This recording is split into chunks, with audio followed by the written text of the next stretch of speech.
ইলিশ মাছের জীবনচক্র বাংলাদেশের জাতীয় মাছের রহস্য। ইলিশ আমাদের বাংলাদেশের জাতীয় মাছ, গর্বের প্রতীক, নদী ও সমুদ্রের প্রাণ।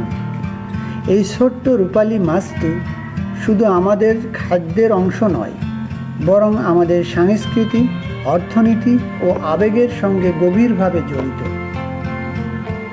আজকের ভিডিওতে আমরা জানব ইলিশ মাছের জীবনচক্র, কিভাবে এটি জন্ম নেয়, বেড়ে ওঠে, প্রজনন করে এবং আবার নদীতে ফিরে আসে। এক অনন্য ও অলৌকিক প্রাকৃতিক যাত্রার গল্প। ইলিশ মাছের জন্ম ও প্রথম জীবন। ইলিশ মাছ সাধারণত সমুদ্রের মোহনা বা উপকূলীয় অঞ্চলে জন্ম নেয়। ছোটবেলায় এটি জুভেনাইল বা পোনা ইলিশ নামে পরিচিত। জন্মের পর থেকেই এদের বেঁচে থাকার লড়াই শুরু হয়। শিকারী মাছ, জলোচ্ছ্বাস ও খাদ্য ঘাটতির মধ্যেও টিকে থেকে তারা দ্রুত বড় হয়। এই ছোট্ট পোনাগুলো সাধারণত মিঠা পানির আর লোনা পানির সংযোগস্থলে, যেমন সুন্দরবন বা চট্টগ্রাম উপকূলের নদী মোহনায় বেড়ে ওঠে। সমুদ্রে যাত্রা। কিছুদিন পর এই পোনাগুলো সমুদ্রের দিকে যাত্রা শুরু করে। সমুদ্রের খোলা জলে তারা প্রচুর প্লাঙ্কটন খেয়ে বেড়ে ওঠে এবং ধীরে ধীরে পূর্ণ বয়স্ক হয়। ইলিশের এই পর্যায়টিকে বলা হয় মেরিনে অ্যাডাল্ট স্টেজ। এই সময় তাদের দেহে জমে শক্তি ও চর্বি, যা পরবর্তীতে প্রজনন যাত্রায় কাজে লাগে। প্রজনন বা ডিম পাড়ার সময়।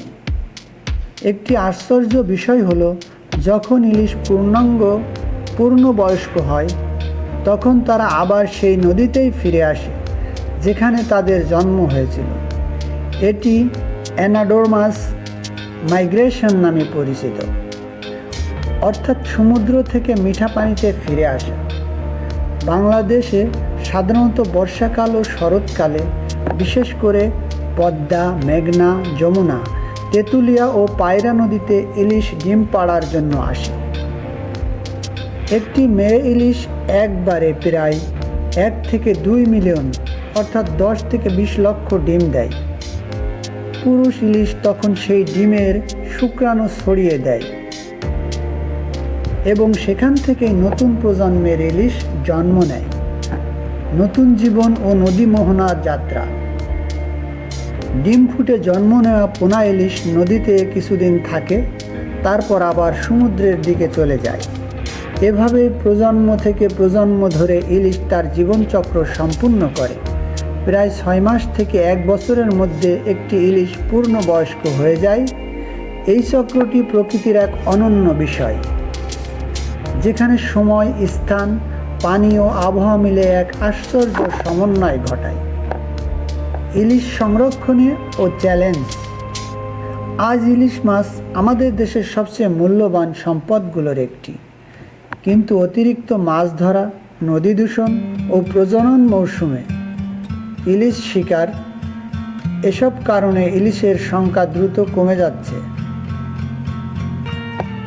বাংলাদেশ সরকার প্রতি বছর নিষিদ্ধ মৌসুমে, সাধারণত অক্টোবর মাসে, ইলিশ ধরার নিষেধাজ্ঞা আরোপ করে থাকে, যাতে তারা নিরাপদে প্রজনন করতে পারে।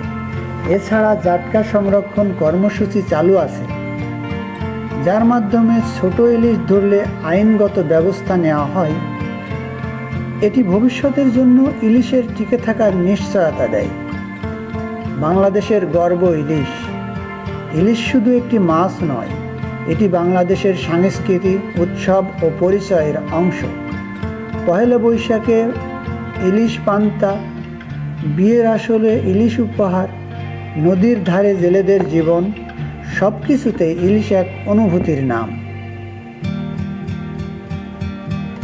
বাংলাদেশে এখন বিশ্বের 65% ইলিশ উৎপাদনকারী দেশ এবং বাংলাদেশি পদ্মা ইলিশ এখন আন্তর্জাতিকভাবে স্বীকৃত।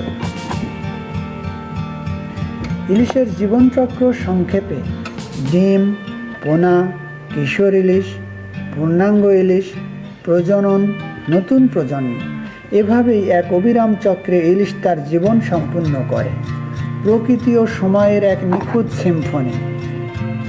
শেষ কথা, ইলিশের এই জীবনচক্র আমাদের শেখায় ধৈর্য, পরিশ্রম ও ফিরে আসার গল্প। যেমন ইলিশ নদী থেকে সমুদ্রে যায়, আবার ফিরে আসে জন্মস্থানে, তেমনি আমরাও জীবনের কঠিন সময় পেরিয়ে একদিন আমাদের সাফল্যের তীরে পৌঁছাব। তাই আসুন ইলিশ রক্ষা করি, প্রকৃতি রক্ষা করি, নিজেদের ভবিষ্যৎ রক্ষা করি। ভিডিওটি ভালো লাগলে লাইক দিন, কমেন্ট করুন এবং সাবস্ক্রাইব করুন বাংলাদেশের বিভিন্ন মাছের বৈচিত্র্য সম্পর্কে আরও চমৎকার ভিডিওর জন্য। সবাই ভালো থাকবেন।